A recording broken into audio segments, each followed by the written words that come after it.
One of the most critical parts of a marathon is fueling. If you want to avoid every runner's dreaded experience of hitting the wall or bonking during a race, then you have to learn how to fuel properly. So in this video, I'm gonna explain the science behind carb loading and give you some tips on how to properly fuel for your next marathon. Let's dive into it.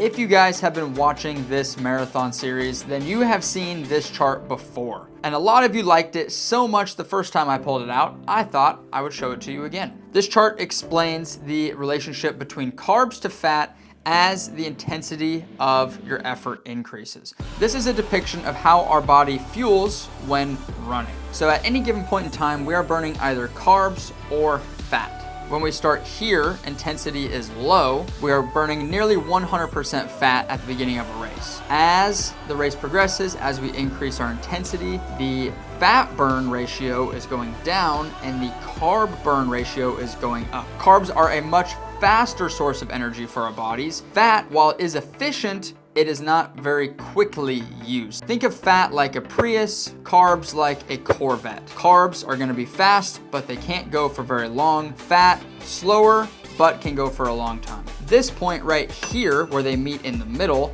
is generally about our aerobic threshold. This is when we start dipping into our anaerobic system and we then start burning more carbohydrates and less fat. At any given point in time, we're burning either carbs, fat, or both. This is all fine and dandy. However, at some point, we're going to run out of carbs. Our Corvette will run out of fuel if we don't replenish it. When we eat carbohydrates, our body converts that into glycogen, which is then stored in our muscles to be used for fuel later. This then becomes the main fuel source for high intensity exercise like a marathon or a half marathon. However, like I mentioned earlier, those stores can eventually run out, usually after about 90 minutes of high intense effort. This is when we hit the wall. When those glycogen stores become depleted, our bodies will then transition to just burning fat, which is a slower burning fuel, which means we can't run quite as fast. Fortunately, we can combat all of this in a couple different ways. The first way is by carb loading before the race. We can top up our glycogen stores. That way, before we even begin the race, we have as much glycogen stored in our bodies as possible, therefore delaying the effects of bonking or hitting the wall. So now that we understand how our body fuels itself, how those fuel systems operate, I'll now explain how to carb load before a race and how to fuel up during a race. But first, we have a 12-mile speed workout, our last big workout before the Tokyo Marathon. So let's go hit it. It is 5:30 a.m. here in Austin. It is freezing cold, 27 degrees. The real feel is 6 degrees with the wind chill. We got Mason out here. We got Isaiah. Hey, Jeremy Miller. It's so cold out here. Today's workout is a big one. Last big speed workout before Tokyo Marathon. We have 1 mile easy warm up, and then we have 3 times 5 kilometers. In between each kilometer is about 800 meter easy jog rest. First 5K is gonna be at about 6:09 per mile, and then the second and third 5Ks are gonna be about 6:04 per mile. So they're gonna be fast, around 19 minutes or so per 5K. Last big workout, here we go, let's get it. We're freezing. Mason has a run club here at 6:30 that he hosts, so he will not be dipping out early for no reason. If you see Mason, if Mason leaves the video, it's because he has to go to run club, not because he's chickening out like he did last week. Look at this outfit too. Hey, I thought we were going pajama pants. Mason always wears pajama pants. I did it to be more professional. And now once. I just look like the idiot. Yeah. Oh no, gotta go get you out of my life. As a river, I love myself.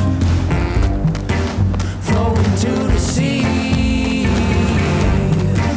And this river is taking you away from me. Fuck, 2 boys.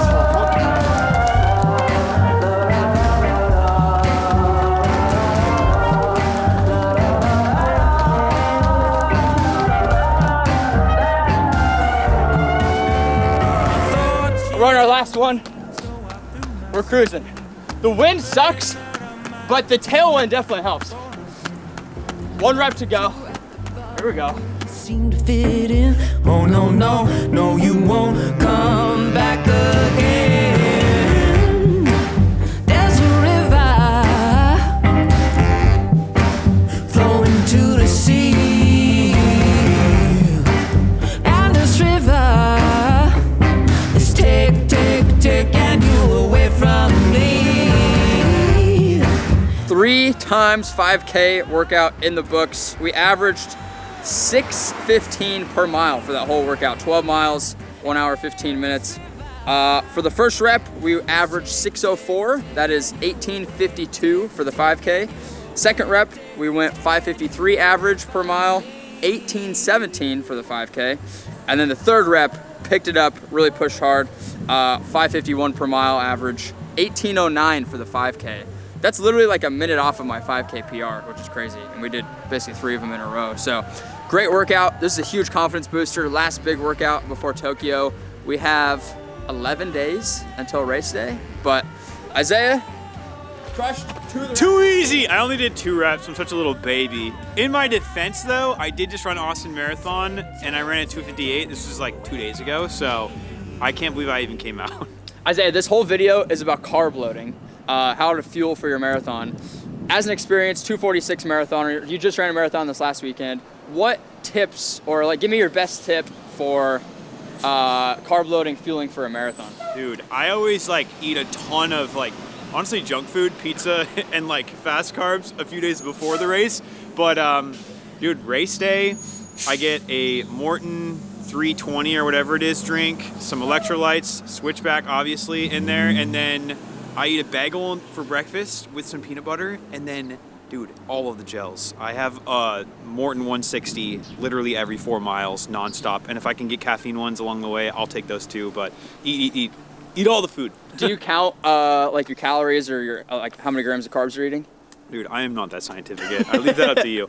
I just like do whatever the sheet tells me to do, and that's what it tells me to do. That's the beauty of fitness and marathons, is like, just do what works for you. It works for him. He crushes marathons. I like to be more scientific, dialed in. It just helps me mentally probably more than anything, but that's the beauty of it all. You just gotta find what works for you, and everybody's a little bit different. So we'll see you guys back at home, where I'll give you some more tips and insight into how to carb load. Too easy, baby. The best way to think about carb loading is to imagine our bodies more like a battery rather than a gas tank. When you need to fill up your gas-powered car, you can literally drive to the gas station, put the nozzle in, fill it up, and just a couple minutes later, you're fueled up, you're good to go. However, think of a battery, like an electric car or your phone. You have to plug it in, and it takes time to charge up. Our glycogen system is the exact same as a battery. It takes time to top those stores up. You can't just eat one giant carb-loaded meal and be good to go. It takes a few days. So because of that, I always recommend a 3-day carb load for a marathon. If you're doing a half marathon, you can usually get away with 1 to 2 days. I'm gonna throw a bunch of numbers at you guys on how to carb load based on your own body weight, your own situation. So we'll put it up here on the screen. Just follow along. Bear with me, it's a lot of numbers. So starting 3 days out from your race, you're gonna start carb loading with about 10 grams of carbs per kilogram of body weight. For me, I weigh about 70 kilograms, so I'm going to be eating roughly 700 grams of carbs per day for 3 days leading up to the race. Some of my favorite forms of carbs before a race are rice, pasta, oats, sourdough bread, fruit juice, honey, maple syrup. One of the key components of carb loading is limiting excess fiber. Don't eat a lot of foods really high in fiber, just gonna take forever to be processed in your gut. It's gonna be really hard on your stomach. You want easily digestible carbs. Another thing to keep in mind is I like to do the first and second day with the more heavier forms of carbs like the pasta, the bread, things like that. And then the day before the race, go a little bit lighter, such as fruit juice, things like that. Just things that you can consume really easily. It's very light on your stomach, but still really carb dense. Then we'll fast forward to the morning of the race, where we're gonna start fueling usually 2 to 3 hours before the race starts, and we're gonna aim for about 1 to 4 grams of carbs per kilogram of body weight. So for me, that ends up being anywhere from 70 all the way up to about 300 grams of carbs before the race. The morning Pre-run fuel for me usually comes in the form of gels, drink mixes, solid bars. You can sometimes incorporate some little bit of protein if you want to, such as yogurt or some eggs. A lot of people do a bagel, an English muffin, maybe some white rice or oats. The key is just to keep it light. You don't want to bog your stomach down, but you do want to make sure you're fueling up before the race. Then we obviously have to fuel during the race as well. And this is where we're going to aim for about 30 to 80 grams of carbs per hour. For most people, the easiest way to get in carbs during a race is a gel or a drink mix. For me, I use the Morton Gel 160s. That's 160 calories, 40 grams of carbs in each gel. So I'll do one of those about every 45 minutes or so. So just like our glycogen stores, we have sodium stores throughout our body, and we can top those up prior to the race. So when we're about 3 days out, same time we start carb loading, we can also start sodium loading. I would recommend about 30 milligrams of sodium per kilogram of body weight per day in addition to your normal diet. So for me, that's about another 2,000 to 3,000 milligrams of salt per day in addition to what I'm normally consuming. Then the morning of the race, when you're consuming all your other carbs and your other fuel, you can consume about 40 milligrams of sodium per kilogram of body weight. For me, that ends up being about 3,000 milligrams of sodium. The key component of all of this is making sure to drink enough water. I usually recommend for about every 1,000 milligrams of sodium you're drinking, drink about 20 to 30 ounces of water. Now, ideally, if you sodium loaded and hydrated properly before the marathon, you can most likely get through the marathon without taking any extra sodium. However, if you feel like you want to, or you're gonna be out there for a little bit longer, you can do about 500 to 1,500 milligrams of sodium per hour. Again, making sure you're drinking plenty of water with that. Some of the best sources for getting additional sodium into your diet the days before the race include things like salted pretzels, chips, salty snacks. Obviously, try and make sure they're a little bit healthier. You can do some sports drinks like Gatorade, Powerade, things like that. Pickle juice, bone broth, adding extra sea salt or Himalayan salt or Celtic salt to your food or to your water. And obviously, I have to suggest our electrolyte brand, Switchback. Every scoop has 1,000 milligrams of sodium, balanced properly with 400 milligrams of potassium as well. Very easy to count out, just 1,000 milligrams, 1 gram of sodium at a time, plus it tastes incredible. Fueling for a marathon is a little bit like an art and a science, and we are all different. Each of us have different guts, different taste preferences, so you have to practice all of this in training. Use everything I just told you as a guide. Start there, adapt based on your own preferences and your own needs. And now we'll see you guys over at our last long run for this Tokyo Marathon prep. We've got a 12-mile run. Let's go do it. All right, guys, we are here at Body Spec in Austin, Texas. We're doing a DEXA scan today. I have never done a DEXA scan. Basically, what we're gonna learn today is what my body looks like underneath the skin. So we're gonna learn my bone density, my body fat percentage, basically the body composition of me. I've never done one of these. I'm really excited to find out. I'm gonna guess that I'm like 11 or 12% body fat percent. Obviously, this is super important information to know for fitness, especially like marathons, because marathons are all about efficiency, running economy. How do we become the most efficient runner as possible? And we can do that through kind of altering our body composition. And this is where we start to do that. So let's go inside, Body Spec. Let's do this. I have a marathon in like 10 days. I've been like training for the last 3-4 months for a marathon. So like I want to be as efficient and like optimized as possible. So maybe like for fitness specifically or running, what do you think? If that helps answer your question at all. It's more than anything, people are interested in like their body fat percentage, their like lean mass muscle, visceral fats, things like that.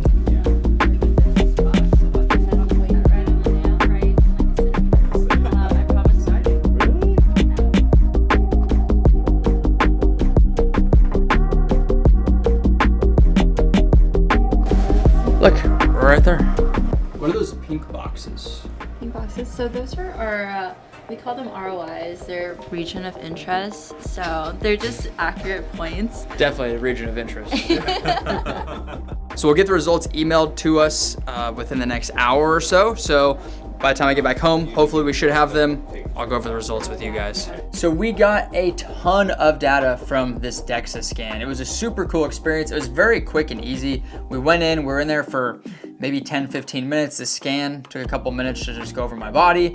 And then within literally like 10 minutes, I got the results emailed back to me. Really quick and easy, literally $50 to do that test, which is pretty nuts. You get so much data, but fortunately when they email you the results, they break it down in a nice way. So I'm gonna kind of go through the main data points that we received from the test. That way, if you guys are curious about getting one for yourself, then you know what types of data you're gonna get from it and how you can utilize it. So it's so much more than just like stepping on a scale, getting your body weight, trying to measure your BMI. BMI is like the worst metric you can ever use. It's just, it doesn't give you any good information.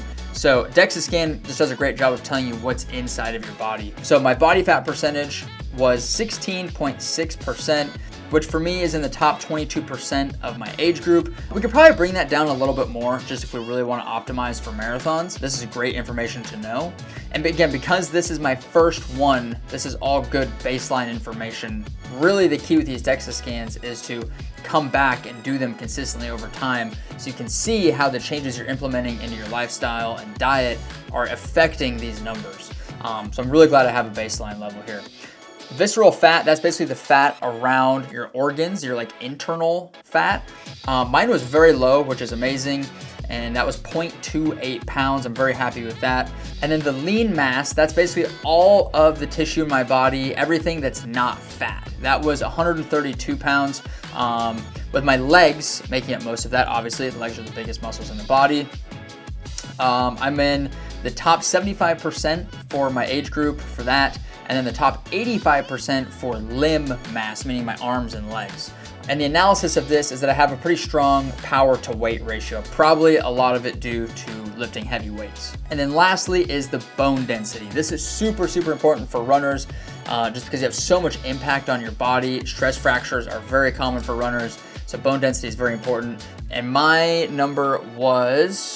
bone density was 1.41 grams per square centimeter.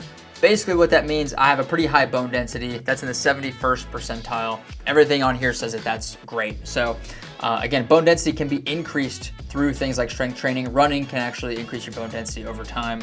Anytime you're adding load onto your bones, essentially, you're slowly building up that bone density. So this is a ton of useful information. Again, the key to these is to do them over time, be consistent with it, and then make adjustments based on the data as you progress. So whether you're training for a marathon, doing a bodybuilding show, powerlifting, or just trying to be fit in life, I think DEXA scans are very useful tools, and they're just so cheap and easy to do.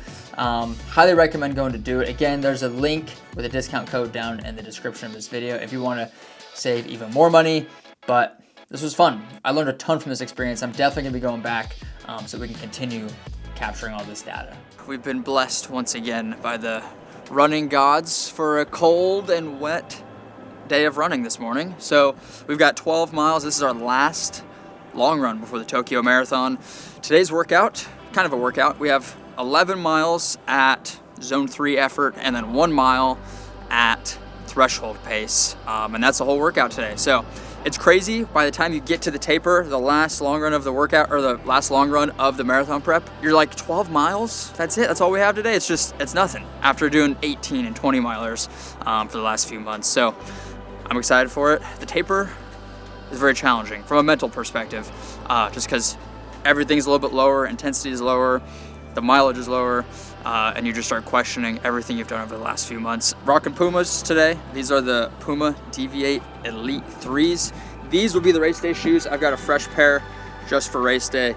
We're taking a gel right before we start this run. Just make sure we've got carbs in the system. Also, this is what I'll do on race day, is a few minutes before we take off, I'll throw down a Morton Gel 160. So get the mind and the body used to the gels and the carbs. We've been doing this all prep, so we're used to it by now. You ever just eat those for fun? Definitely not. There's not a lot of fun about taking these things. They work so good. The consistency and the flavor is interesting, but the science behind the gel and the efficacy, just how good they work, it's unmatched. That's why like most elite runners use Morton, because they're just so good. They work so well. I eat it while filming on a long day. Really?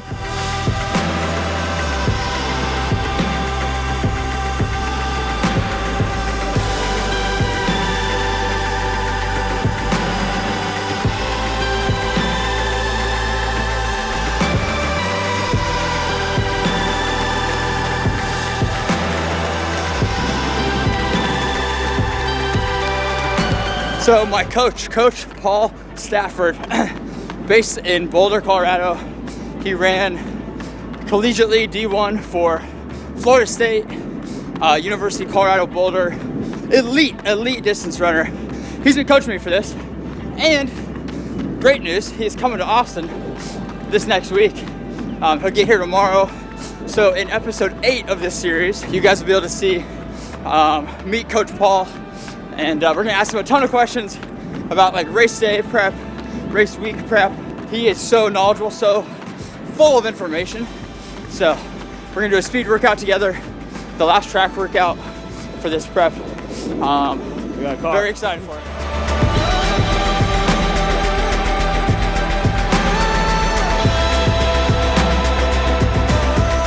That felt really good. 12 miles in 1 hour, 18 minutes, 6:34 average for the workout. Our last mile was a 5:30, so that felt really good.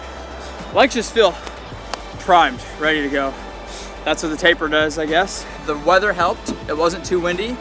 It was cold for sure. It took a while to warm up, but temperature was good. The little bit of rain actually helps because it keeps your body cooler, which is great. So last long run session in the books. We are 8 days out from Tokyo. By the time you guys see this video, tomorrow, Sunday, will be 7 days from Tokyo. So we head out Wednesday. We race next Sunday, March 3rd. We're feeling good. Today was last big session. Now we're really gonna dial in the taper, really cut back on mileage and intensity.